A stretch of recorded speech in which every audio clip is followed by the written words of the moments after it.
It was the kind of silence New York only knew when the wrong man was in charge, and tonight that man was just getting started. You ever hear New York go quiet? Not just late night quiet, not the kind you get when the streetcars stop running or the diners close up for the night. I'm talking real quiet, the kind where the whole city seems to be holding its breath. Or even the rain knows better than to make too much noise. That was the Lower East Side the night I took my first real step toward running this town. The streets were slick with rain, every lamp casting long, crooked shadows across the cobblestones. You could smell the city, a mix of damp brick, hot chestnuts from a vendor who'd packed up hours ago, and that faint metallic tang of trouble in the air. I walked slow, hat tipped low, collar turned up against the drizzle, eyes sharp under the brim. It wasn't the kind of night where you rushed. You took your time. In my line of work, speed gets you sloppy, and sloppy gets you dead. Now, I wasn't always lucky. Not then, not yet. Back then I was just Charlie with a few friends in the right corners, a few enemies in the wrong ones. And in this city, that's enough to make you a target. The trolley tracks glisten like thin silver lines leading away into the fog. Somewhere in the distance, a car door slammed, quick, sharp, then nothing. The sound vanished into the night like it had never been there. That's when I knew I wasn't alone. You get a certain sense after a while, call it instinct, call it paranoia, call it survival. But when you've spent your life on these streets, you start to feel the weight of eyes on your back before you even hear the footsteps. I slowed down near Broome Street, past a boarded-up bakery that used to make the best cannoli in the neighborhood. I didn't look over my shoulder, never give em that satisfaction. Instead, I glanced in a shop window, just enough to catch the reflection. Two of em. Big guys. Not the kind you bump into by accident. Their coats hung heavy, and not because of the weather. Now here's the thing about New York in 1930, it was a chessboard, and everybody thought they were the king. But most of em? They were pawns, and they didn't even know it. Me? I wasn't planning on staying a pawn. And that meant sometimes you had to test the waters. See who had the nerve to follow you down a quiet street in the rain. I ducked into an alley between a tailor's shop and a shoemaker's. The air smelled like wet leather and cigarette smoke. My shoes splashed in shallow puddles as I slowed, waiting for the rhythm of footsteps behind me. 1 step. 2. Then 3. They were close now. "Evenin', boys," I said without turning around. My voice was calm, almost friendly. You don't get ahead in this life by letting people hear the fear in your throat. They didn't answer.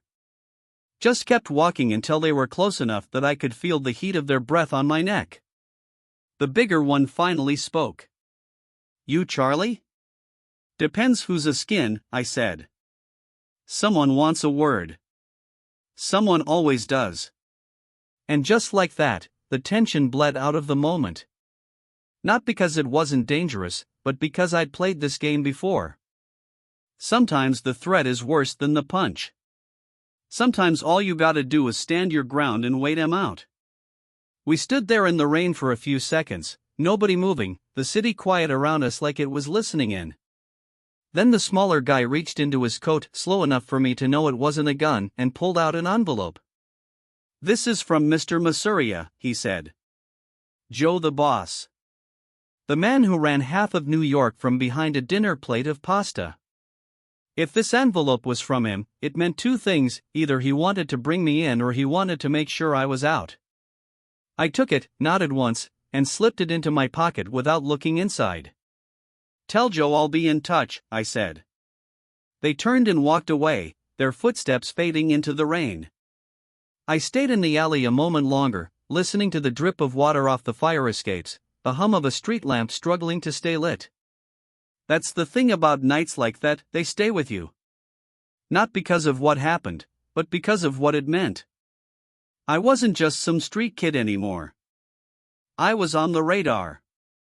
And once you're on the radar, you only got two choices: climb higher or get buried. As I stepped back out onto the street, the silence felt heavier than before. The whole city seemed to know something had shifted, even if it couldn't say what.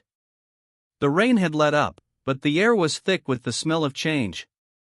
I lit a cigarette, took one long drag, and started walking toward Mulberry Street. I had a meeting to plan. And if Joe Masuria thought he was calling the shots, he was about to find out just how wrong a man could be. Before I was lucky, I was just another kid fresh off the boat, learning the rules one bruise at a time. Sicily, now there's a place that gets in your bones. The smell of the sea, the taste of olives fresh off the branch, the sound of church bells echoing through the hills, it's a place that doesn't just raise you, it brands you. I was born there in 1897, in a little town where everybody knew everybody, and everybody knew their place. My father Antonio worked as a sulfur miner. Hard work, dangerous work. He'd come home covered in dust, his skin looking older than his years but his eyes always sharp. My mother Rosalia kept the family together, cooking, cleaning, keeping us in line with nothing more than a look. In Sicily, family wasn't just blood, it was survival. But survival wasn't easy. The land was beautiful, sure, but the work was scarce and the pay was worse. The whispers about America, they were like stories from another planet. Streets paved with gold, they said. Opportunity on every corner. All you had to do was get there. In 1906, my father made the call, we were leaving. Packed what little we had into battered suitcases and boarded a ship bound for New York. I still remember the smell of the salt air and coal smoke, the sound of waves slapping against the hull. We slept in tight quarters, surrounded by strangers speaking a dozen different tongues. Kids cried. Men coughed. The air was thick and damp. But underneath it all was a feeling, a kind of hope you could almost taste. When the Statue of Liberty came into view, everyone crowded the deck. My mother crossed herself. My father just stared, his jaw set like he was making a promise to himself right there on that ship. But New York, she wasn't waiting with open arms. We ended up in the Lower East Side, cramped tenements, one room for 6 people, walls thin enough to hear the arguments next door. The air was a mix of bread baking in some window, garbage rotting in the gutter, and smoke from coal stoves that never stopped burning. Streets crowded with pushcarts selling everything from fish to fruit. Yelling in Italian, Yiddish, English, sometimes all at once. School? Yeah, I went for a little while. But a classroom never felt like the place where I'd make something of myself. I learned more on Hester Street in a single afternoon than I did in months at a desk. The streets taught lessons you didn't forget. Lesson 1, you don't show weakness. Not even once. Lesson 2, if you can't fight, you better be able to talk your way out of a beating. Lesson 3, the guy with the brains runs the guy with the muscles. That's where I first ran into Meyer Lansky. Skinny kid, smart eyes, quiet mouth.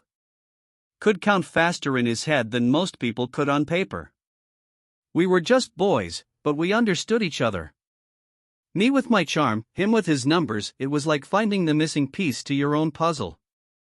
Then there was Benny Siegel Bugsy, though you never called him that to his face unless you were a friend. Benny was fire, all energy, all danger, all the time.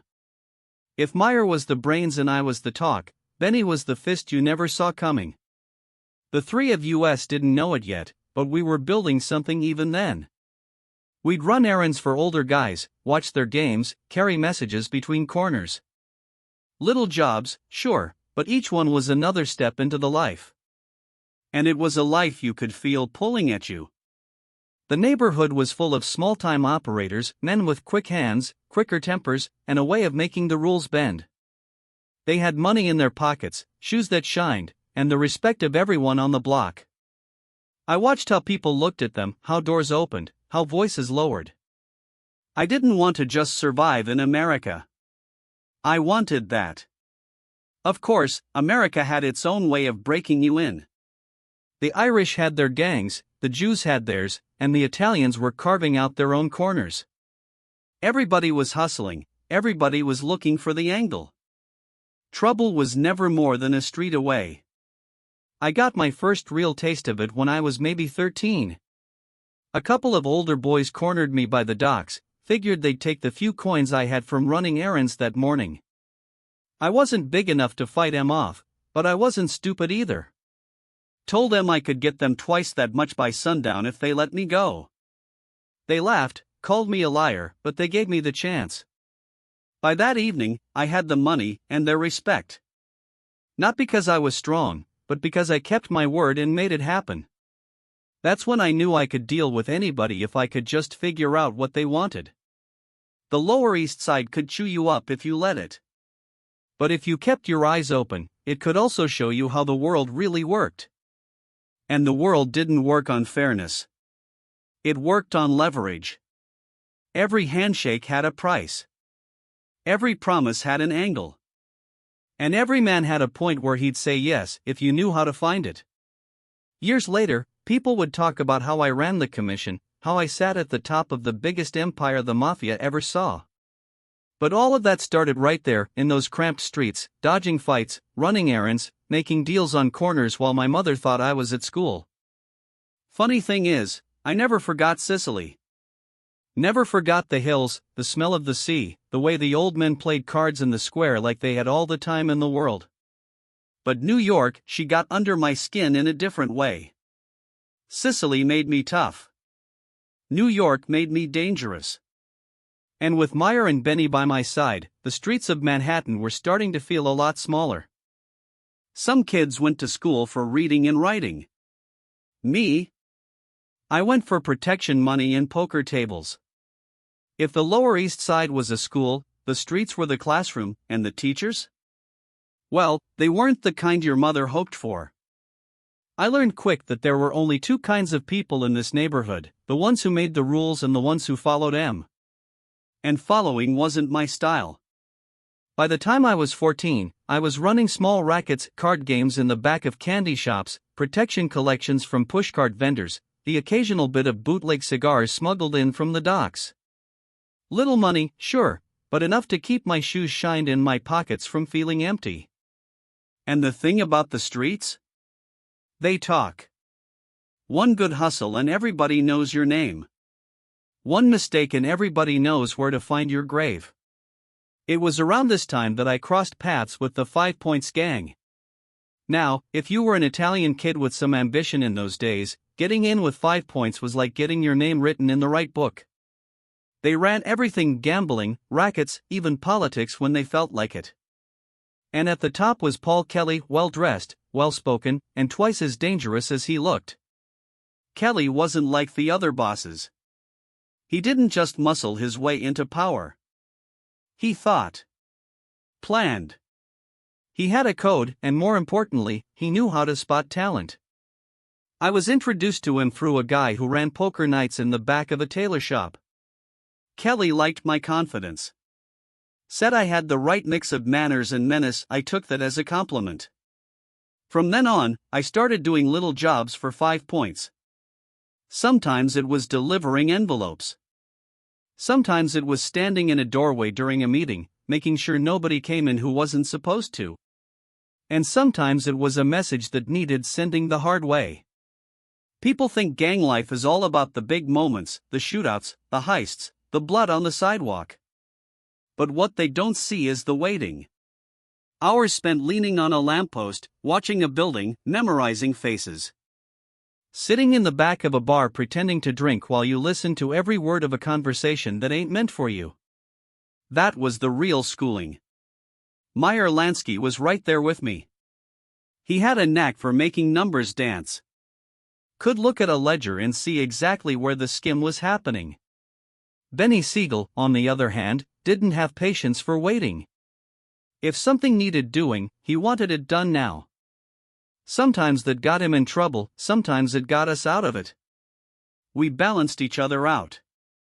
Meyer kept the books straight, Benny kept the trouble away, I kept everyone talking long enough for the plan to work. One of my first real lessons came when I tried to strong-arm a guy who ran a fruit stand. He was late on his payment, and I figured a little show of force would remind him. So I knocked over a couple of crates of oranges right there in front of him. Thought I was making a point. Later that night, Paul Kelly called me in. You ever hear the phrase, "Don't kill the cow if you want milk tomorrow"? He asked. I nodded, not really sure where he was going. You scare a man too much, you lose him. He stops paying 'cause he's gone out of business, out of the neighborhood, maybe out of this world. You want steady money, you keep him standing. Afraid enough to pay, but not enough to run. That stuck with me. Fear was a tool, but only if you used it right. By 16, I was making more than my father ever had in the mines. I didn't brag about it at home, my mother still thought I was helping out at the shops. She didn't ask too many questions and I didn't offer too many answers. Some truths don't make family dinners taste any better. But the streets didn't care how old you were. They didn't care about your mother's hopes or your father's pride. If you could handle yourself, you were in. If you couldn't, you weren't around long enough for it to matter. I saw it happen more than once, some kid thinking he was bulletproof, mouthing off to the wrong guy. Sometimes they'd get a warning. Sometimes they just wouldn't be around the next day. That's when I started carrying a piece. Not because I was looking for trouble, but because trouble doesn't give you a heads up. I kept it small, easy to hide. Never flashed it unless I had to. The smartest men I knew never needed to draw. Just knowing it was there was enough. One rainy night, Meyer and I were playing cards in a back room when Benny burst in saying some Irish boys were looking to muscle in on one of our corners. They had a couple inches on us and more than a couple bad ideas. We walked over anyway. The rain made the cobblestones slick, the gas lamps casting long shadows as we turned the corner. The Irish boys were leaning on a doorway, laughing like they owned the place. I didn't threaten them. Didn't even raise my voice. I just told them the truth, that if they stayed, the trouble wouldn't stop when the rain did. They left. Not because I scared M with a gun, but because I scared M with the promise of something worse. That was another lesson: reputation travels faster than bullets. By the end of my teenage years, I wasn't just another kid running errands. I had my own small crew, a few corners where everyone knew the rules, and enough money to buy suits that actually fit. But more importantly, I had connections, men who'd vouch for me, who'd take my call in the middle of the night, who knew I could handle myself without bringing the wrong kind of heat. The school of the streets didn't hand out diplomas. It handed out scars, favors, and enemies. And I was collecting all three. Looking back, I can tell you this much: the classroom never closed. And I was just getting ready for the next lesson. The government thought banning booze would make the streets cleaner. All it did was make men like me richer. The day they passed the Volstead Act, half the city groaned and the other half started smiling. They said no more liquor, no bars, no whiskey, no champagne for the rich or the poor. All I heard was opportunity. See, America's a funny place. Tell people they can't have something, and suddenly they want it twice as bad. You close the saloons, you think the drinking stops? Nah. You just change the address. It was 1920, and I was in my early 20s, still young, but already with a name in the right circles. The 5 Points connections had put me on the map, and Meyer and Benny were right there beside me. We didn't need to be told twice, there was a fortune in liquor if you knew how to move it without getting your head cracked open. At first it was small-time stuff, smuggling crates from Jersey warehouses, sneaking bottles in under sacks of flour, paying off a dock worker to look the other way when a certain shipment came in. But that was just the warm-up. We saw what the big players were doing, guys like Arnold Rothstein. The man had an operation so smooth you'd think the government was working for him. He didn't just move liquor, he built systems. Networks. He greased the right palms, lined the right pockets, and stayed 3 steps ahead of the law. I took notes. New York was turning into one big smoky secret party. Speakeasies were popping up faster than the cops could find them, behind soda shops, under barber chairs, in the basements of diners. You'd knock on a door, maybe give a password, and step inside to a world where the music was hot, the drinks were cold, and nobody cared what the law said. We didn't just supply the booze, we owned the rooms it was poured in. That's how you made real money. Control the flow from barrel to glass. Meyer was the numbers man, he tracked every case, every bottle, every dollar. Benny? He made sure our shipments got where they were going without interruption. If someone wanted to tax our trucks or hijack a load, Benny handled it fast and loud enough that nobody else got the same idea. But the game wasn't just about muscle and math. It was about politics. You had to know which cops would take an envelope and which ones you had to dodge. Which judges liked the nightlife a little too much. Which alderman would turn the other way if the right club happened to sponsor his campaign. We weren't the only ones in the game, of course. The Irish, the Jews, the Italians, everybody was trying to carve out a piece. That meant deals had to be made. Territories agreed on. Respect shown where it was due, if only to keep the peace long enough to cash in. One night in 21, I was invited to a meeting in the backroom of a cigar shop uptown. The air was thick with smoke, the table lined with men who ran half the city between them. Irish on one side, Italians on the other, and me right in the middle, playing diplomat. Charlie, one of the older guys, said, "We hear you're moving a lot of liquor these days." "Just enough to keep my friends happy," I replied. The room laughed, but it wasn't just a joke. In this business, friends meant customers, suppliers, and the kind of men who could make a problem disappear with one phone call. By the time I walked out of there, we had an agreement. Our trucks would pass through certain neighborhoods untouched, and in return their shipments would get the same courtesy. It wasn't friendship, it was business. Business was booming. By 23, we were moving so much product we had to start bringing it in from Canada. The stuff was cleaner, better quality, and worth more in the right clubs. We'd load it into hidden compartments in trucks or, my favorite, bribe customs to wave shipments through as maple syrup. But the bigger we got, the more eyes were on us. The police ran raids, the papers printed headlines, and the feds, well, they were getting serious. One night Benny came in hot, saying a warehouse on the west side had been hit. Cases smashed, trucks gone. That wasn't just bad luck, that was a message. So we sent one back. A week later, the same crew that hit our place found their own shipment missing. No violence, no headlines, just gone. When they asked around, all they heard was, "Don't touch Luciano's liquor." That's how you stayed in business, you made it more trouble to rob you than to leave you alone. Of course, with the money came the lifestyle. Suits tailored in Midtown. Dinners at the best tables in Little Italy. Cigars from Havana. And women, plenty of women. The kind who liked a man with a little danger in his eyes and a lot of cash in his pockets. But I never let the parties make me soft. Every night out was a meeting in disguise, every dance a chance to listen in on someone else's business.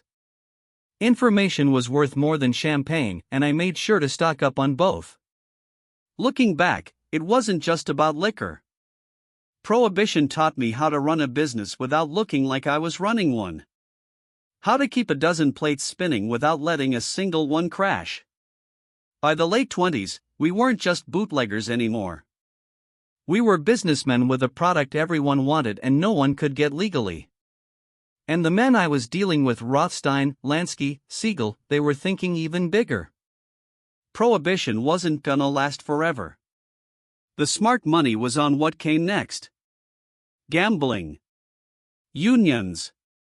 Real estate. Narcotics, maybe. The streets were changing, and I was gonna change with them. But for now? For now, the city was ours. The bars were full, the trucks were running, and every knock on the right door led to another night where the law didn't matter. The government had built a gold mine for men like me. And I was just getting better at digging. If prohibition was a gold rush, Arnold Rothstein was the man selling the shovels and teaching guys like me how to dig without getting buried. By the time I first shook hands with Arnold Rothstein, I'd heard 100 stories. They called him the brain not because he could beat you with a gun, but because he could beat you without one. This was the man who fixed the 1919 World Series. The guy who could walk into a room full of gangsters, cops, and politicians and leave with all of them working for him, sometimes without even realizing it. I was still running booze, still building my name, but I knew enough to understand something: muscle will make you feared, but brains will make you rich. Rothstein had both, in his own way. The first time we met, it was in a quiet corner booth at Lindy's, his favorite spot. He was dressed sharper than anyone I'd ever seen, every line in his suit perfect, his cufflinks catching the light just right.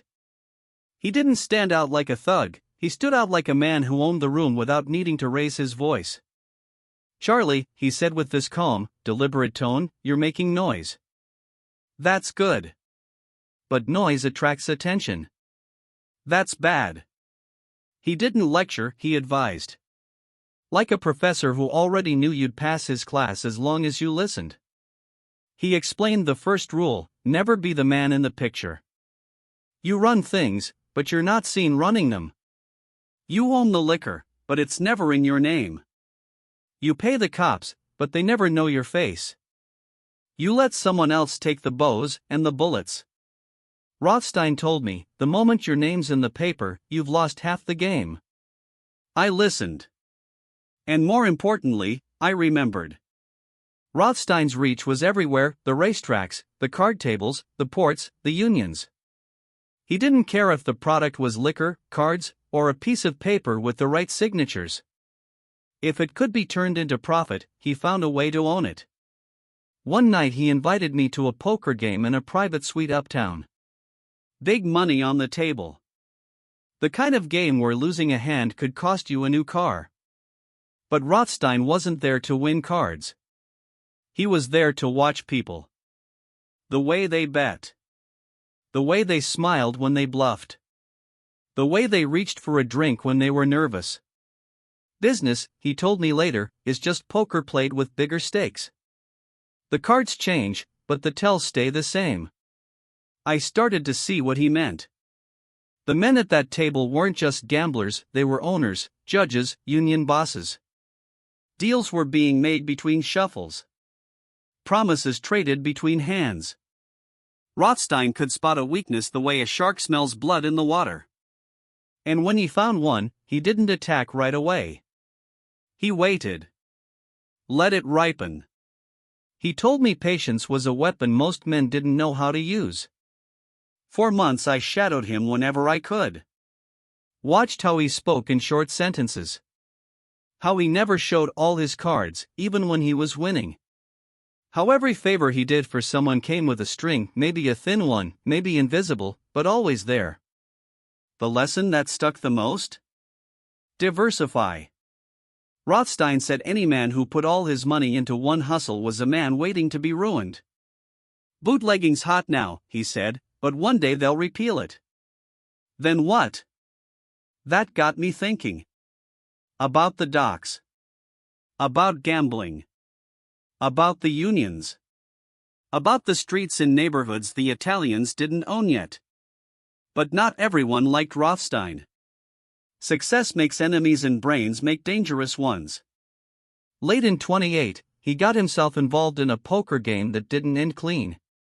Some say it was over debts. Some say it was over respect. Whatever it was, Rothstein wound up shot in the Park Central Hotel. When I heard, I didn't believe it. A man that sharp, taken down in a hotel room. But the truth is, no matter how smart you are, all it takes is one man with a gun and a reason. I went to see him before he died. He was pale but calm, lying there like it was just another hand of cards and he was waiting for the next deal. "Charlie," he said, "don't let anyone see you bleed." That was the last thing he ever told me. When Rothstein was gone, the city felt different. The game didn't stop, it just shifted. The seats at the table were open and men were scrambling to fill them. I wasn't the richest. I wasn't the most feared. But I had something Rothstein gave me, the understanding that power isn't just about who you are today, it's about the moves you make for tomorrow. From then on, I played longer games. Moved slower when I had to. learned to step out of the spotlight and let other men take the heat.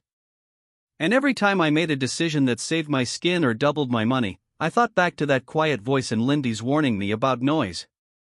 Every empire needs a throne, but I didn't want a throne, I wanted a table, one big enough for every boss in the country to sit at and for me to control who got a seat. By the late 20s, the city was changing faster than a deck of cards in a backroom game. Prohibition money was flooding the streets, and every gang with a gun and a truck wanted a piece. The problem was too many pieces, not enough cake. The Sicilians had their way of doing things, the old country rules. Blood oaths, family only, no outsiders. The Irish had their own angle, political machines, cops in their pockets. And then there were the Jews, sharp, quick, moving through gambling and unions like they owned the blueprint. Me? I didn't care about tradition. I cared about results. And I was tired of watching grown men blow up half the city just because they couldn't agree on who controlled what street. That's when the idea hit me, why fight over the throne when you can build the table? I started small. Quiet talks with men I trusted, Meyer Lansky, Bugsy Siegel, Frank Costello. Guys who could make money without blowing up a block. We'd sit in smoke-filled rooms above restaurants in Little Italy, mapping out the city like generals planning a war. Every territory, every racket, every speakeasy and dock all laid out on paper. And the rule was simple, if you ran something, you kept it, as long as you didn't cross into another man's business without permission. But this wasn't just about New York. I wanted something bigger. Something national. A way to connect Chicago to New Orleans, Detroit to Los Angeles, every major city with organized crime linked by one set of rules. That's when I started reaching out to other bosses. Chicago's Capone was locked up by then, but his men listened. In Cleveland, in Philly, in Tampa, I found men who were tired of wasting soldiers in street wars. It wasn't easy. The old guard hated the idea. Guys like Joe the Boss Masuria thought I was just a young punk with big ideas and no respect for tradition. And maybe he was right, I didn't respect tradition when tradition meant dead men in the gutter every week. Masuria wanted control of everything. He wanted every boss to answer to him. But that's not how you build something that lasts, that's how you build a target on your back. I played it cool. Smiled in the meetings. Nodded when he talked about loyalty and family. But behind the scenes, I was lining up the right people for the right seats. When we finally had the first real meeting, it wasn't in some grand hall. It was in a back room in New York, the kind of place where the wallpaper was older than the chairs. No photographers. No headlines. Just men with serious eyes and heavier pockets. We called it the Commission. 7 seats to start with, the most powerful bosses from the most powerful families. Each man equal on paper, but in reality they all looked to me for the moves. The rules were simple but unbreakable, no boss kills another boss without permission. Disputes get settled at the table, not in the streets. Business decisions that affect multiple families need approval from the Commission. It was part democracy, part insurance policy, part protection racket.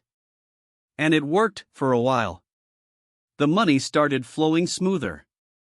No more trucks getting hijacked by rival crews, at least not without someone paying for it later. Politicians got paid on time. Police chiefs retired rich. Everyone made money, and the streets stayed quieter than they'd been in years. But here's the thing about quiet, it makes some men nervous. The ones who only feel powerful when someone's bleeding start looking for reasons to stir trouble. That's when the Castellammarese War kicked in. A bloody, grinding war between Masuria's crew and Salvatore Maranzano's men, both of them too stubborn to see the bigger picture. I played both sides at first, just enough to keep them from realizing I had my own plan. Masuria thought I was his golden boy. Maranzano thought I was smart enough to side with him eventually. In truth, I was just waiting for them to take each other out, or at least weaken enough that I could step in. I kept the Commission's early structure alive during the chaos, making deals where I could, keeping my allies fed. Meyer handled the numbers, Frank smoothed things with the politicians, and Bugsy kept the streets in line when words weren't enough. It wasn't just about surviving the war, it was about making sure when the dust settled there'd be no going back to the old way. No one man ruling like a king. No endless street wars over who controlled which corner. By the time Maranzano took out Masuria, the idea of the commission was already too strong to kill. Even Maranzano, who fancied himself the boss of bosses, couldn't ignore it. He tried to twist it, make it his own version, a pyramid with him at the top. But I'd learned from Rothstein, never let anyone else set the table you built. And as I looked around that room the night of our first official commission meeting, I saw something I'd never seen in this business before, a room full of men who didn't trust each other, didn't even like each other, but who understood they needed each other. That's when I knew this thing was going to last, because it wasn't built on friendship or tradition. It was built on profit. And profit? Profit's the only language every gangster speaks fluently. Some wars make heroes. Some wars make legends. And some wars, they just make the morgues run out of room. The Castellammarise War wasn't a war in the way most people think. There were no uniforms, no front lines, no parades when it started. Just whispers, disappearances, and bodies turning up in alleys, more every week. On one side you had Joe the Boss Masuria, stubborn, arrogant, and certain he was the only man who could control New York. On the other side, Salvatore Maranzano, colder, more calculating, but just as ruthless.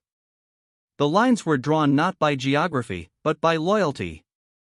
Every speakeasy, every warehouse, every union, you were either Masuria's man or Maranzano's. And if you tried to be both, you were a dead man walking.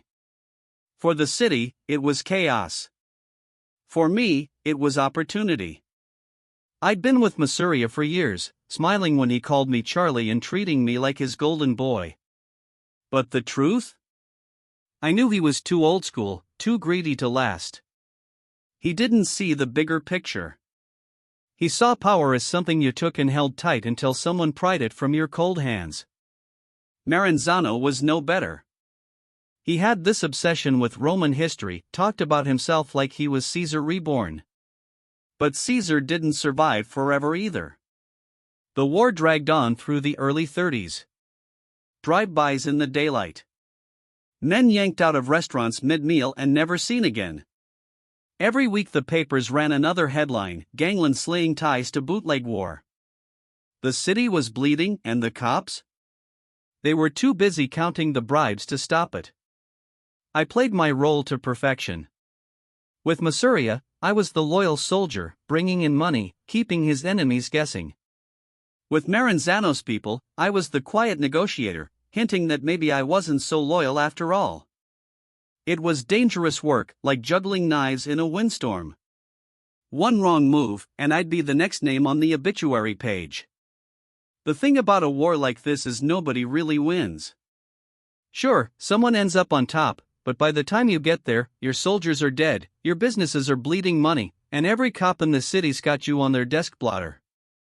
I knew if I wanted to survive and win, I had to end it before it ate everything.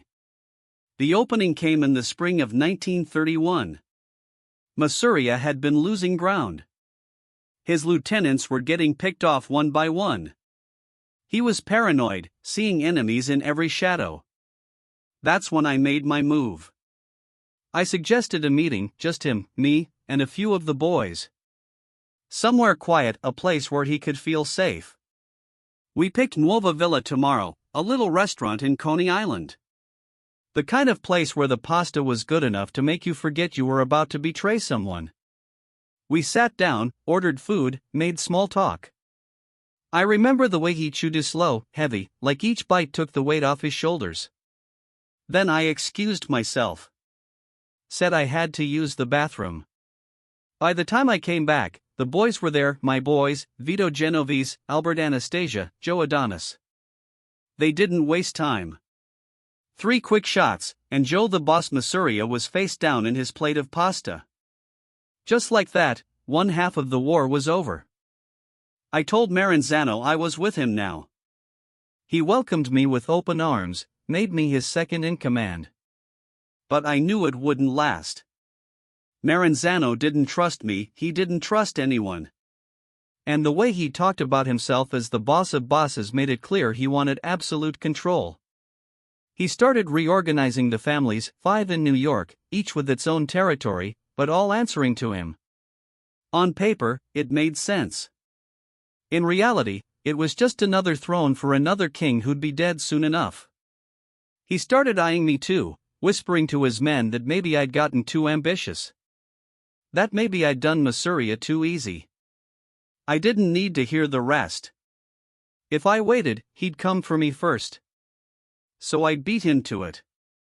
September 10, 1931, Maranzano's office in Midtown. I sent a crew dressed as federal agents. They walked in with fake badges, disarmed his guards, and took the elevator up. He thought it was a raid. Thought he was going to jail. Instead, they stabbed him first, then shot him. Quick, clean, final. The war was over. But here's the truth they never put in the history books: nobody won. Sure, I was still standing. Sure, I had the commission ready to roll. But hundreds of men were dead. Businesses ruined. Families scattered. The city might have been quieter, but the streets still remembered the blood. And I remembered every single man I'd shaken hands with before sending him to his grave. Because that's the thing about wars like this, you don't walk away a winner. You just walk away alive. You ever get everything you wanted and realize it just painted a bigger target on your back? When Maranzano hit the floor that September afternoon, the old world died with him. The newspapers said the blood war was over, and for once, they weren't lying. I'd done what most men in the life only dream of. I'd survived 2 bosses, climbed over the bodies, and come out breathing. But here's the funny part: I didn't want the title boss of bosses. That was Maranzano's mistake. See, you put a crown on your head in this business, you may as well paint it red. Every other guy with a gun's gonna want it. Me? I wanted power without the throne. Influence without the noose. So we made something new. Something bigger than any one boss. We called it the Commission, a council of bosses from all the major families. No more single king calling all the shots. Now, if you wanted to start a war, expand territory, or whack a made man, you brought it to the Commission first. It sounded democratic. It wasn't. It was my idea. I made the rules. I set the tone. But because I wasn't the one sitting on top waving a scepter, nobody could point a finger and say, that's the guy running it all. The 5 New York families, Mangano, Bonanno, Gagliano, Prophesy, and my own, had their territories. Chicago had Capone's people. Buffalo, Cleveland, Philly, they all had a seat at the table. We even looped in the Jewish outfits like Meyer Lansky and Bugsy Siegel, who'd been my allies since the street days. With the war over, we could finally make real money without watching our backs every second. Prohibition was still going strong and bootlegging was a gold mine. We moved whiskey, gin, rum, whatever we could get our hands on. Nightclubs, speakeasies, warehouses, all humming like clockwork. But liquor was just the start. The unions were ripe for the taking. Construction, trucking, garment workers, if a man swung a hammer or carried a crate in New York, odds were good he was paying dues, and some of those dues were coming to us. We kept the cops close, too. Slipped them envelopes when they looked the other way. Gave judges little gifts to remember us by. Even had politicians who owed us favors, not just in the city, but in Albany and Washington. For a while, it felt untouchable. The papers painted me like some kind of criminal mastermind, the man who brought peace to the underworld. They didn't know I was just keeping the peace so we could make more money. But there was a downside to being the guy everyone respects. Respect has a way of turning into suspicion. Every family head liked the Commission when it kept the guns holstered. But when business got good, jealousy crept in. Guys started whispering maybe Luciano was getting too much, maybe he was cutting side deals. They weren't wrong. I was making side deals. You don't survive in this game by playing fair. The hardest part was keeping the balance, letting the other bosses feel like they had a say while making sure I had the final say. I'd sit in meetings, listen to their gripes, let them think they were steering the ship, then I'd steer it where I wanted it to go. My voice in those days? Calm, measured. Never raised unless I had to. I'd crack a joke to break the tension, then slide in the real decision like it was already agreed upon. If I wanted a guy gone, I'd frame it as a safety measure. We can't have this guy drawing heat on all of us, can we? Boom. Consensus. It was politics, plain and simple, just dirtier, deadlier, and without the speeches. Meanwhile, I kept my personal life smooth. The suits were sharp, the ties tighter. I wasn't a street brawler anymore, I was a businessman. Dinners at the Waldorf, nights at the Copa, trips down to Havana when the weather got cold. Meyer handled the numbers. Bugsy handled the muscle when I needed it. Guys like Vito Genovese and Frank Costello kept the streets in line. I had a web and I was at the center, not on top, just in the middle, where it's harder to cut you down. But there's a thing about this life they never tell you when you're young: the higher you go, the less you sleep. Every night I'd hear the clock ticking, not in the room, but in my head. Tick, tick, tick, reminding me that sooner or later someone was gonna decide I'd been on top of my game too long. The feds were sniffing around more, too. Prohibition wasn't gonna last forever, and I knew the day it ended we'd have to shift gears fast. No booze meant less easy money and more eyes on the gambling, the narcotics, the unions. I told myself I had time. That the commission was strong enough to weather it. But deep down, I knew the life always changes. Always. That's why I never wore the crown. Because a king's reign ends the moment someone sharper picks up a blade. And in this business, there's always someone sharpening a blade. Peace in this life ain't a permanent thing, it's just the pause before the next gunshot. 1933, they called it the end of an era. The headlines were all champagne and confetti: Prohibition repealed. The crowds danced in the streets, bars threw their doors wide open, and for the first time in over a decade, a man could walk into a joint and order a drink without whispering a password. The public saw it as freedom. Me? I saw it as a problem. Bootlegging had been our bread and butter. Simple product, high demand, steady flow of cash. Now, gone overnight. Sure, we'd made a fortune off it, but in this game, yesterday's fortune doesn't pay tomorrow's bills. The commission met not long after the repeal. The air in the room was thick, not from smoke this time, but from worry. Every boss knew the same thing: we needed new revenue streams, fast. Some pushed gambling, always good money, but the heat was constant. Others wanted to muscle deeper into labor rackets, squeezing unions for kickbacks. But there was one thing nobody wanted to say out loud, at least not first: narcotics. Heroin, opium, cocaine, they were dangerous. Not just for the customers, but for us. The sentences were longer, the heat from the feds was worse. And if you got pinched on dope, you couldn't spin it like you were a businessman. You were a pusher. A street poisoner. But the profits? They were obscene. And the customers never stopped coming back. Vito Genovese was the first to break the ice. "We don't have to be seen with it," he said. "We just make sure it moves."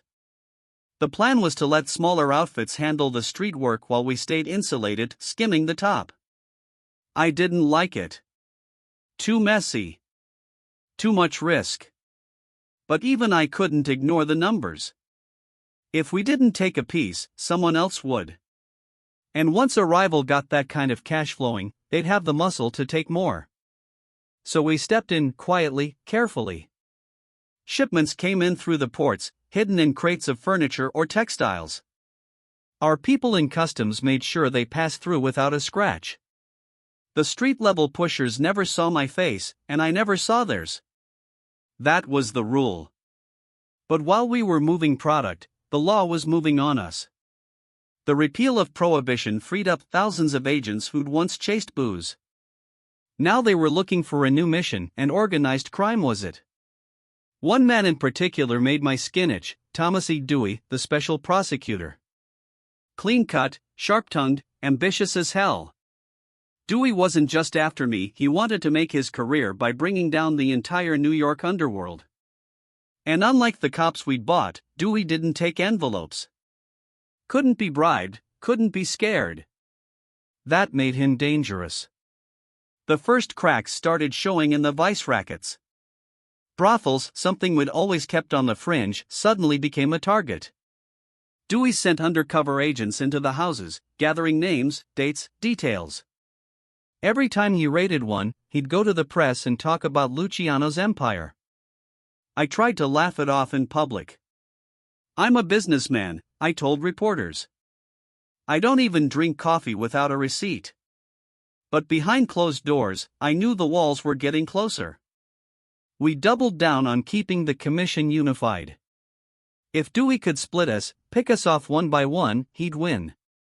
So I started playing diplomat, smoothing over disputes, keeping tempers in check. Still, trouble has a way of seeping through cracks. Bugsy was stirring up headlines out west, making too much noise in L.A. Meyer was tangled in Havana politics. And in New York, the cops were leaning harder on the street guys, hoping someone would turn rat. That was my real fear. Not Dewey, not the press, but one of our own flipping. In the old days, a man would take his time in prison without blinking. But now? Guys started thinking about deals, about reduced sentences. It was poison in the bloodstream. I kept my moves calculated. Publicly, I played the gentleman, suits pressed, tie perfect, attending charity dinners, shaking hands with politicians. Privately, I tightened security. Fewer meetings in public places. No unnecessary phone calls. If I had something important to say, I said it in person and I said it quick. But the tide was turning. The commission's clean-gloved image was slipping. The public didn't see us as businessmen anymore. They saw us as gangsters again. And the truth? They weren't wrong. The silk gloves were coming off. We'd built a kingdom on booze and politics. Now we were holding it together with gambling, narcotics, and fear. And in my gut, I knew silk tears easy when the knives come out. Every empire casts a shadow, and Thomas Dewey was standing in mine, sharpening his scissors. By 1935, Thomas E. Dewey had made it his mission to take me down. Clean-cut, relentless, ambitious, the kind of man who sees every arrest as a ladder rung to climb higher. And he'd made the mistake of thinking I was just another gangster to pin a badge on. He wasn't. The man hunted with precision. He studied the streets, the docks, the speakeasies. He interrogated our lieutenants, pressured our business fronts, and whispered to the press like a conductor cueing an orchestra of headlines. Luciano's empire is the nation's disease, they printed. And every story made the public see me not as a businessman but as a monster. I didn't panic. Panic doesn't work in this life. Instead, I watched, calculated, and adapted. Every step the feds took, I anticipated. Every raid, every informant, every undercover agent, I had a counter ready, or at least a way to slow the burn. The first wave came quietly. Police raids on nightclubs. Interrogations of men who'd worked for me for decades. Press conferences painting me as the puppet master of New York's underworld. I made public statements, smiles, suits, handshakes. I'm a businessman, I'd say.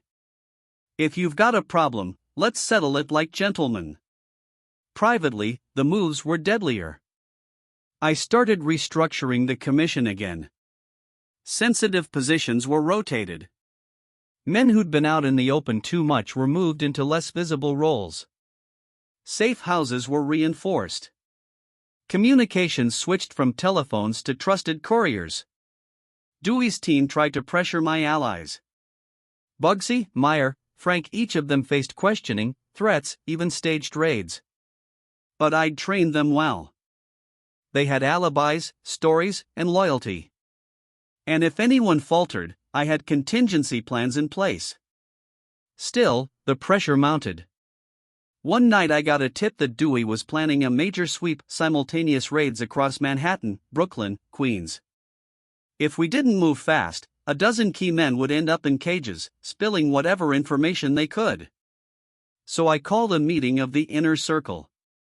Only 5 of us, no outsiders. We mapped every safe house, every back entrance, every weak link. I gave each man an assignment, a specific role. Not one man was in a position to compromise the others. That night, we acted. We moved the most vulnerable men, shifted operations to quieter locations, and made it look like we were running our usual night routines. Dewey's sweep hit and found nothing. It was the first of many chess moves that frustrated him, made him angry, and yet sharpened his focus. He was relentless, and I knew it. But the thing about pressure? It either breaks you or it teaches you how to bend without snapping. And I had learned to bend. By 1936, the public perception was becoming a liability. Newspapers screamed about the Luciano syndicate, politicians whispered about federal crackdowns, and ordinary New Yorkers couldn't walk past a newsstand without seeing my name next to a bloody headline. So I decided to play a different hand. I started courting legitimacy, not completely, but enough to muddy the waters. Charitable donations, business partnerships with legitimate fronts, whispers of investments in shipping and construction. Let the public see a businessman, even if the reality behind closed doors was far different. Dewey didn't buy it, of course. But public opinion matters, even in this life. If enough of the city sees you as a man of stature, it complicates prosecutions. Jury pools shift. Influence spreads. Even then, the noose was tightening. One misstep, one careless word, and everything could unravel. The critical lesson? Timing. I'd already survived the Castellammarise War. I'd outplayed Masuria and Maranzano. I'd built the commission and controlled the streets. But Dewey wasn't a gangster, he was a prosecutor. His tools weren't guns and bombs, they were indictments, subpoenas, and testimony. And I had to respect them. So I adapted. I compartmentalized. Every operation was isolated. Every man knew only what he needed to know. Letters were burned after reading. Meetings held in shadows. Couriers were trusted to the point of family. But even with all precautions, I couldn't fully escape the law. Informants were inevitable. Someone would always see a chance to save themselves by talking. It was a constant game of cat and mouse, and for the first time the stakes weren't just life and death on the streets, they were freedom itself. I started preparing for the possibility of arrest, plotting contingencies, even considering exile if needed. I didn't panic, never panic, but I accepted the truth. In this game, survival isn't about never getting caught. It's about making sure when the trap closes, you've already planned 3 ways out. Dewey's noose was tightening, and I could feel the tension in every corner of my empire. But I also knew something crucial: the man who controls perception controls the story. I wasn't just going to survive the news, I was going to shape it. The streets had taught me how to dodge bullets, but the courtroom? That was a different kind of battlefield. By the time Dewey finally secured the indictment, the tension in New York was electric. Every newspaper screamed about the Luciano syndicate and the so-called crime boss trial of the century. The city watched like a jury itself, waiting for me to stumble, waiting for the empire to crumble. The courtroom smelled of polished wood, old paper, and tension. Cameras clicked, reporters whispered, and I walked in like any other man attending a business hearing, suit crisp, tie sharp, face calm. Every step, every glance was calculated. Public image, after all, was as much a weapon as any gun in my pocket. Dewey paced outside the courtroom, a predator confident he'd trapped his prey. He had witnesses lined up, testimony stacked high, evidence meticulously gathered over months of surveillance, raids, and informants. And yet, he underestimated one thing: the art of preparation, patience, and perception. I'd spent years preparing for this. Not just legal counsel, but the psychology of the jury, the framing of questions, the orchestration of appearances. Every gesture, every word, every carefully timed pause was rehearsed in my mind 100 times over. The first witness stepped up, trembling slightly, recounting meetings and transactions I'd long since insulated myself from. The courtroom leaned in, hungry for scandal. Dewey smiled, thinking the noose had closed. I didn't flinch. I nodded politely, let the lawyers redirect, and allowed the testimony to be as chaotic and confusing as possible.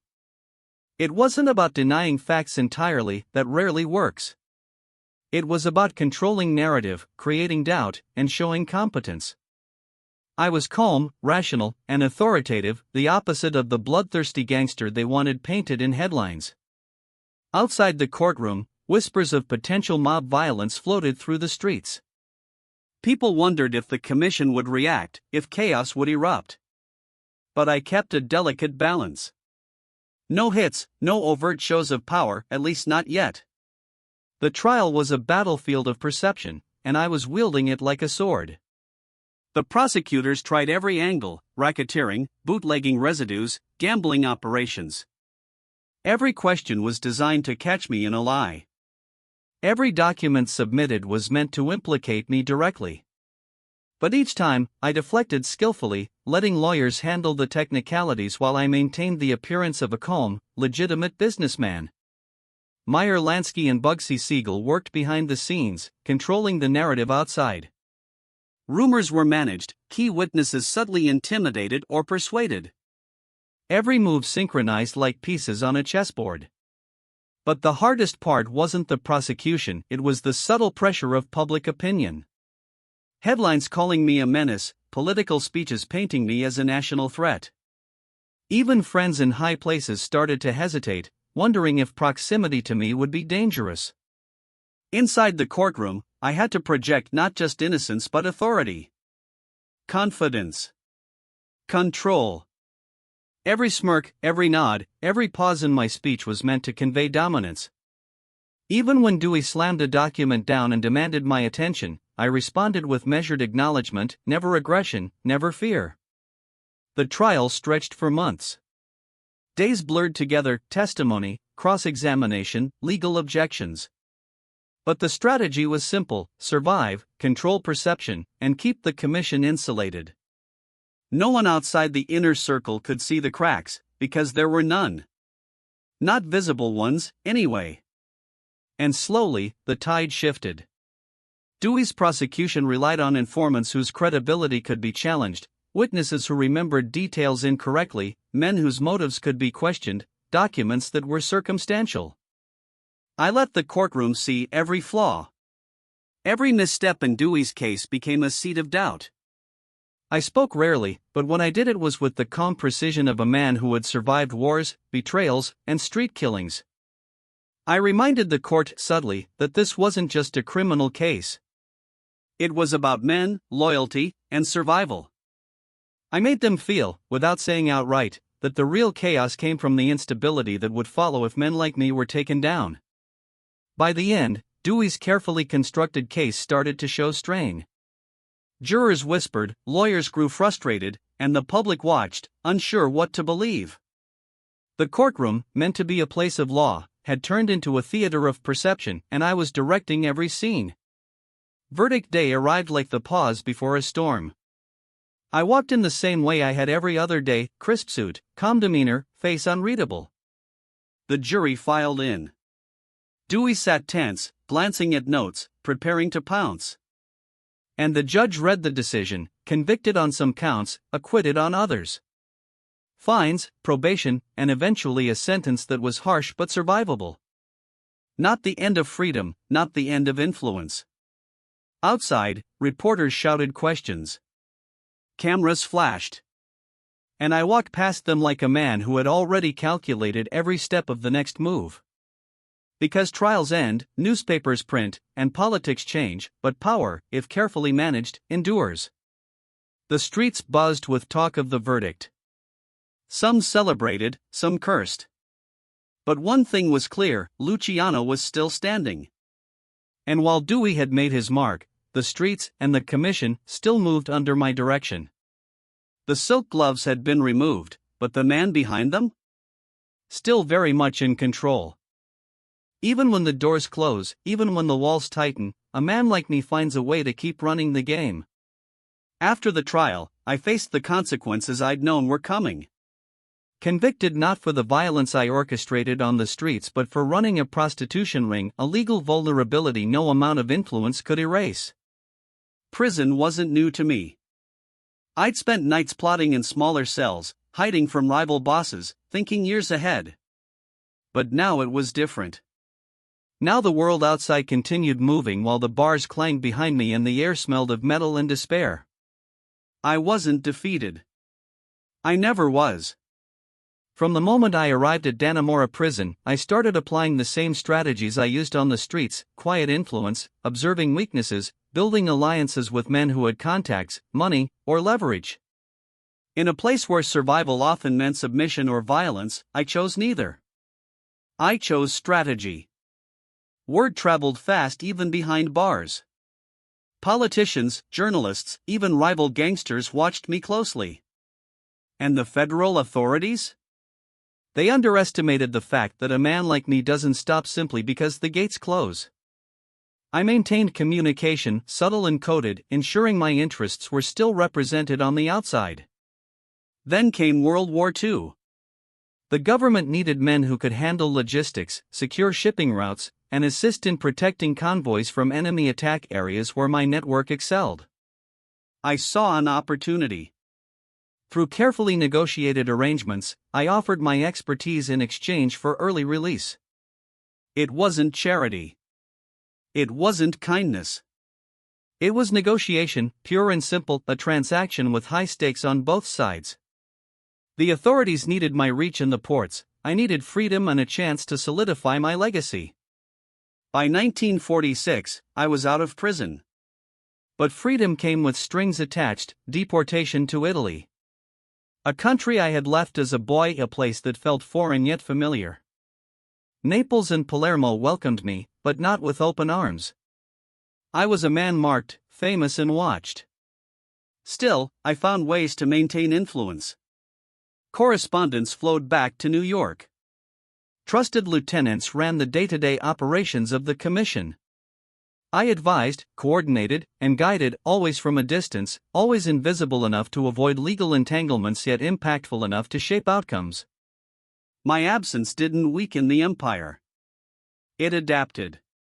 The commission continued to manage disputes, control territories, and generate revenue. My methods, my philosophies, the idea that power was best exercised through organization and balance rather than brute force alone, had become institutional. The streets changed. Some men rose, some fell. Wars were fought in Chicago, Miami, and Las Vegas, but the foundational principles I had set the table, not the throne, endured. I spent my final years reflecting on the life I'd built.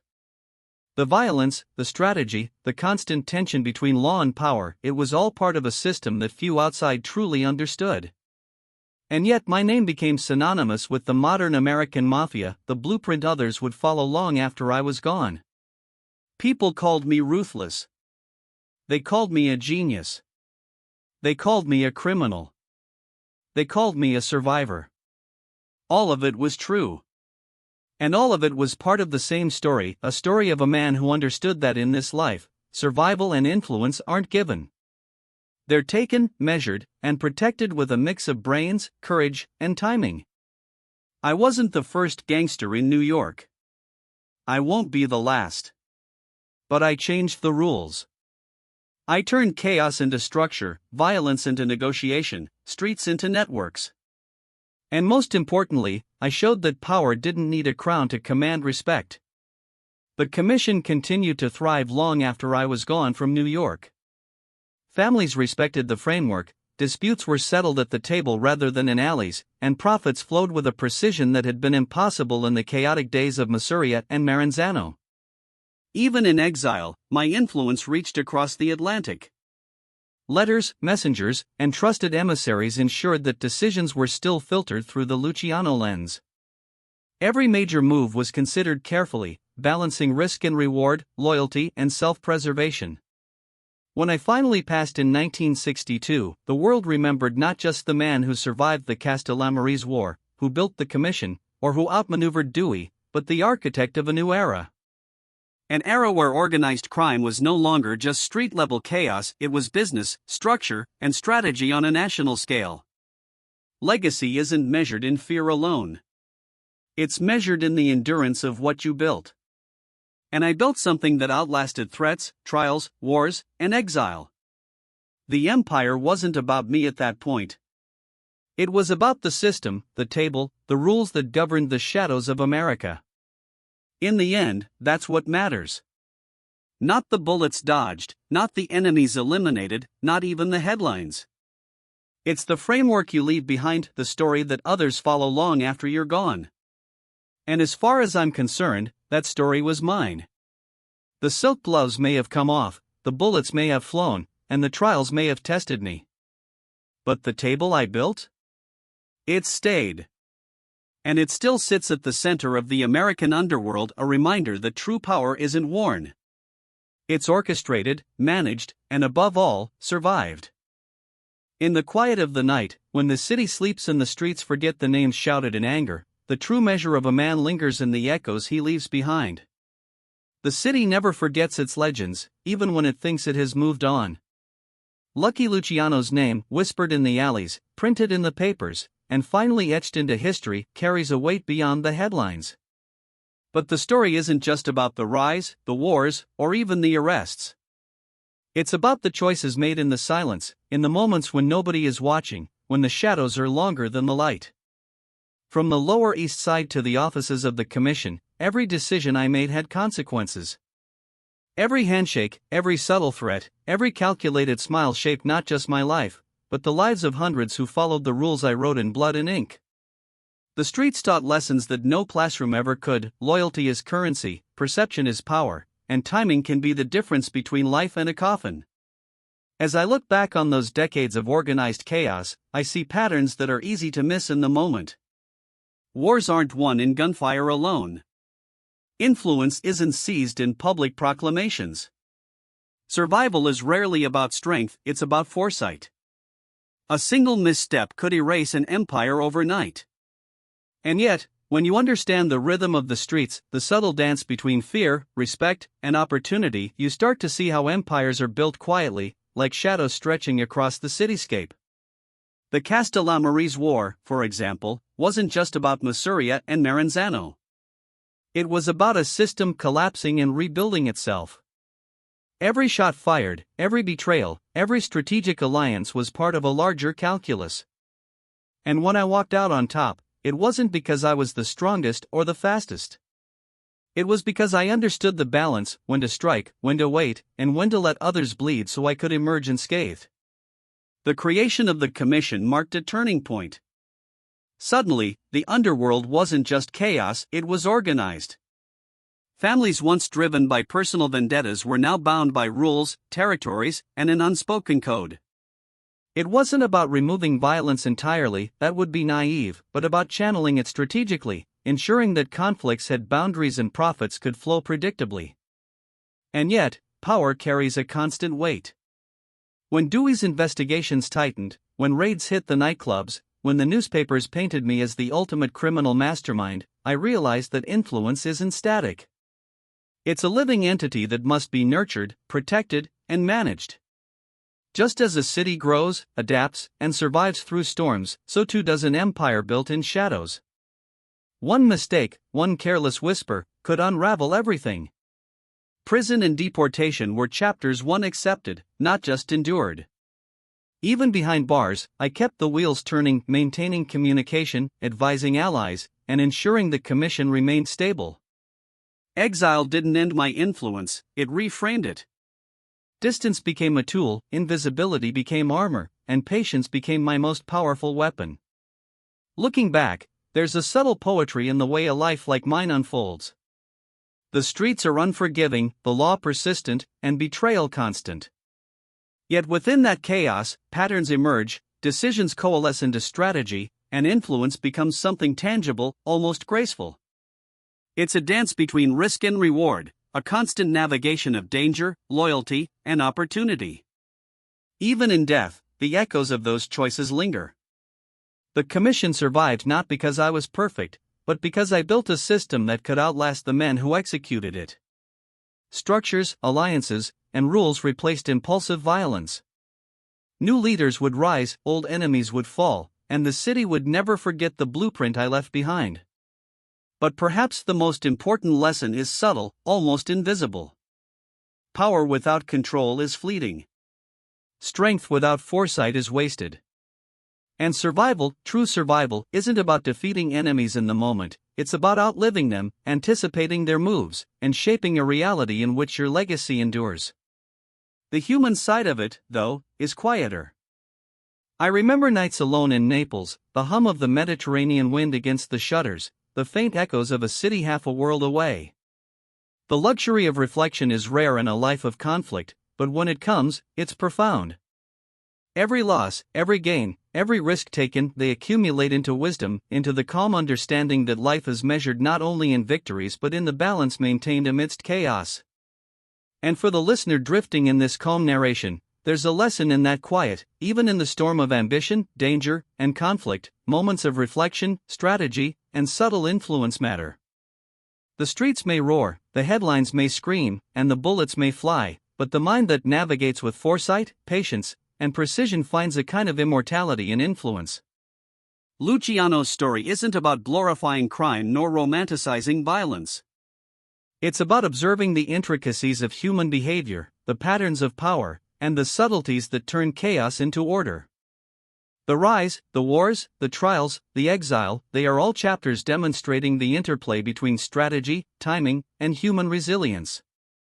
For the listener, this story can become more than history, it becomes a meditation.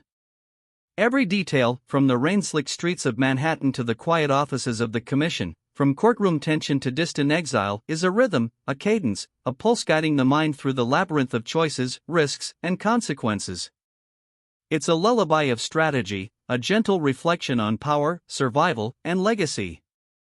And as the night deepens, the city sleeps, and the streets release their tension, you can imagine the echoes of those decisions stretching far beyond the moment, the subtle influence of a man who understood that control isn't worn like a crown, it's orchestrated quietly, patiently, invisibly.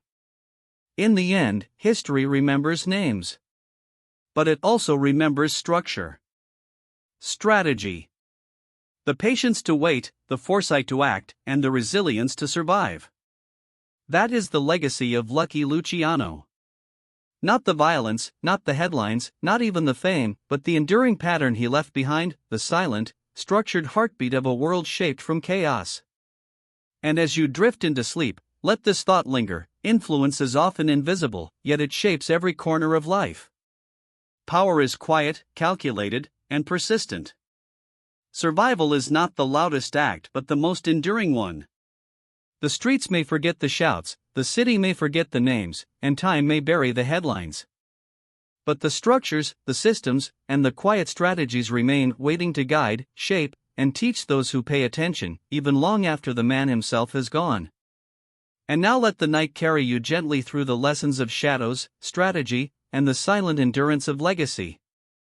Even the loudest empire hums a quiet song when the lights dim and the streets finally surrender to the night. The city breathes differently at night. The neon fades. The traffic slows. Even the whispers of the docks seem softer, as if the chaos itself is taking a deep, tired breath. For a man like me, accustomed to the constant hum of activity and the ticking of hidden clocks, these quiet hours are the clearest. I walk through memories, each step measured, recalling streets where deals were made and enemies met their fate.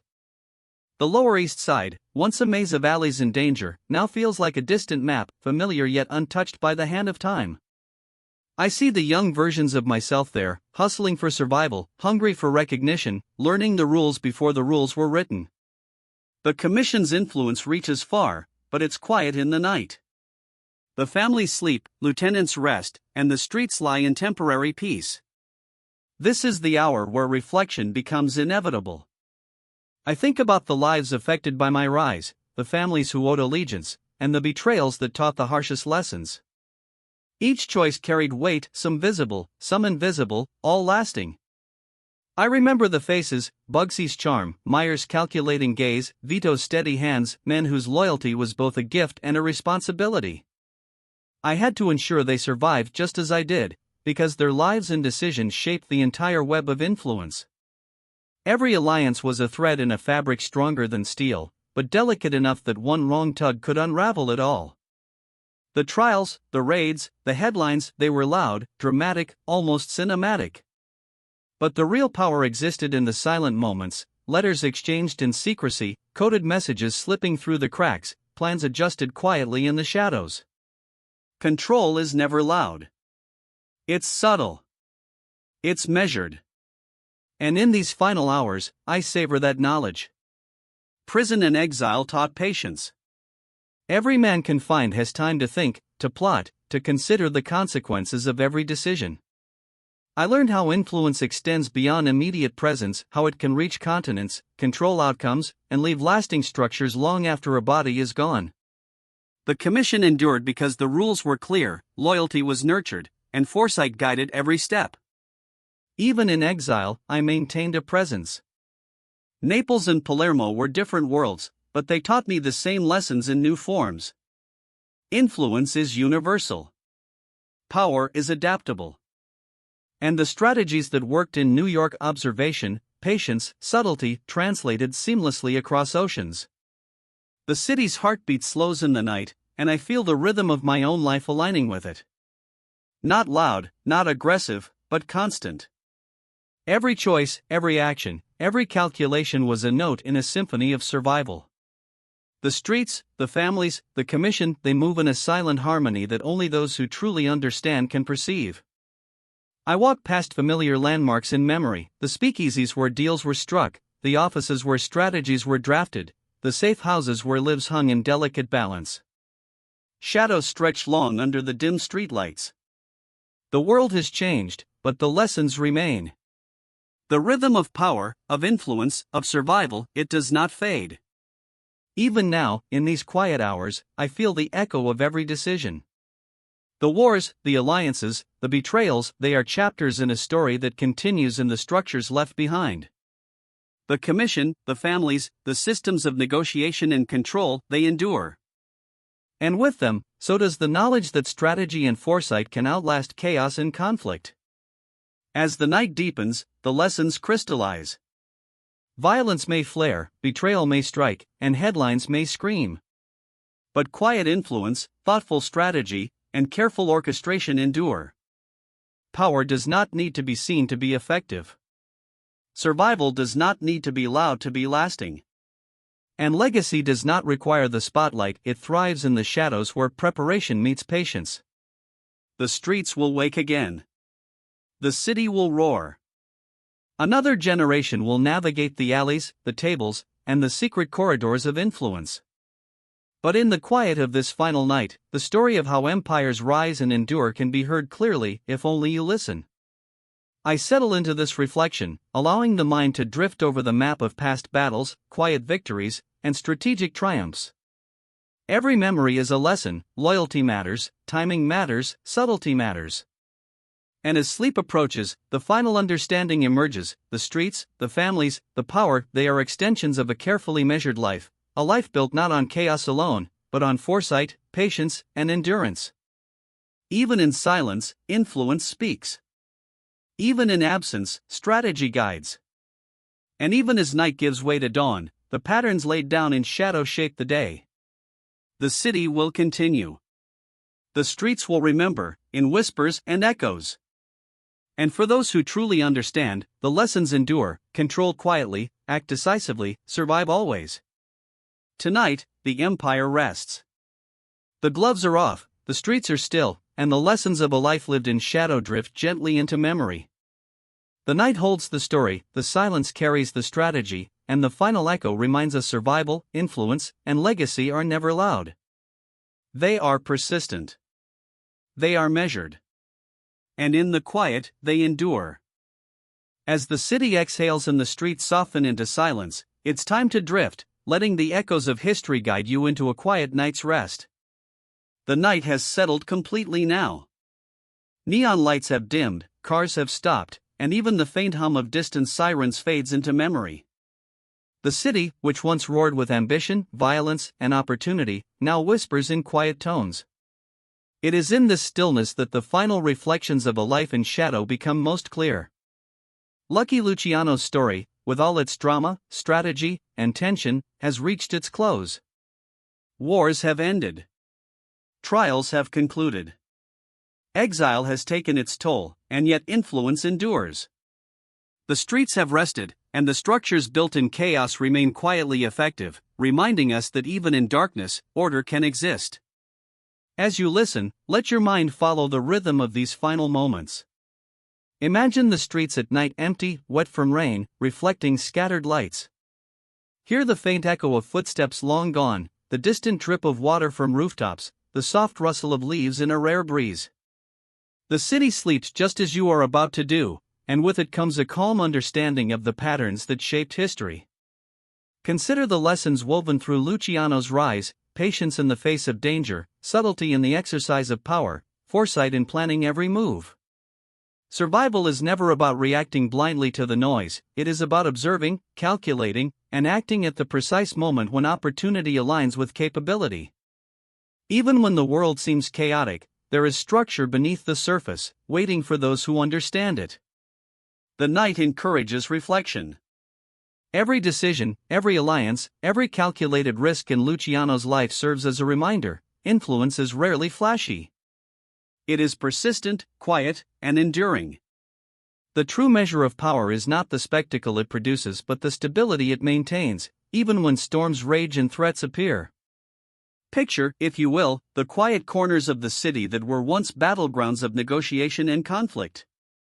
Safe houses, offices, and backrooms, all now empty, resting, echoing with the silent order that was imposed upon them. The streets, once alive with whispered secrets and subtle threats, now breathe calmly. It is a world of balance, shaped by invisible hands and careful planning. Allow the mind to drift over the lessons of strategy and foresight. Reflect on how each choice, though invisible in the moment, builds the foundation of stability and legacy. The night becomes a mirror, showing that every action, measured and deliberate, leaves an imprint. Even when life feels uncertain, careful thought and calm execution can guide the outcome toward safety, survival, and continuity.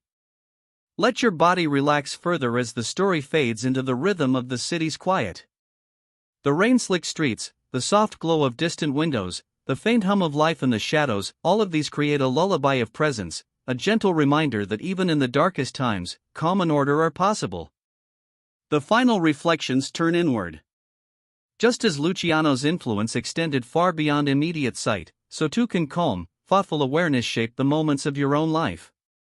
The lessons of patience, subtlety, and foresight are not just for the streets, they are for every corner of existence. Observing carefully, acting deliberately, and understanding consequences quietly guide the way forward. As you sink deeper into this state of rest, let the soft imagery of history soothe the mind. Picture the quiet glow of lanterns in distant alleys, the shimmer of moonlight on wet pavement, the gentle sway of trees as night air drifts through them. All is still. All is calm. All is ready to nurture your sleep. Notice the gentle cadence of the city at night, echoing the quiet rhythm of breath. Inhale slowly, exhale fully. Each thought of tension, of noise, of past worries drifts away. The story of power, influence, and survival now merges with your own calm awareness, leaving only understanding, tranquility, and soft reflection. The streets may never sleep entirely, just as the lessons of the past remain ever present. But in this moment, in this quiet state, you are free to let go. The echoes of strategies, alliances, and decisions become a soft melody, guiding your mind into the serene embrace of sleep. Imagine the empire, once loud with activity, now at rest. The Commission's influence continues quietly, but the chaos that once threatened it has faded. The battles, the victories, and the trials have all become part of the night's gentle hum, a lullaby of history that reassures rather than alarms. As consciousness drifts further, the lessons of the past blend seamlessly with the calm of the present. Power does not need to shout. Survival does not demand constant vigilance. Legacy is preserved quietly, patiently, and thoughtfully. The mind accepts these truths, allowing tension to dissolve, leaving space for deep rest. Finally, allow the image of the city at dawn to take form in your imagination. The first light will arrive slowly, gently illuminating rooftops, streets, and alleys that have slept through the night. The world awakens softly, carrying with it the continuity of all that has come before, a reminder that even when darkness ends, the patterns of endurance, patience, and quiet influence remain. And so, let sleep come naturally. The story of Lucky Luciano, with all its shadows, strategy, and subtle triumphs, fades into the quiet rhythm of your mind. The streets rest. The empire rests.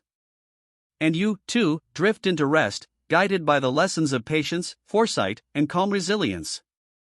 In this final serene moment, remember, influence can be quiet, power can be gentle, and survival is often measured in subtlety. Let the night carry you softly, letting every detail of history, strategy, and reflection guide you into a deep, peaceful sleep.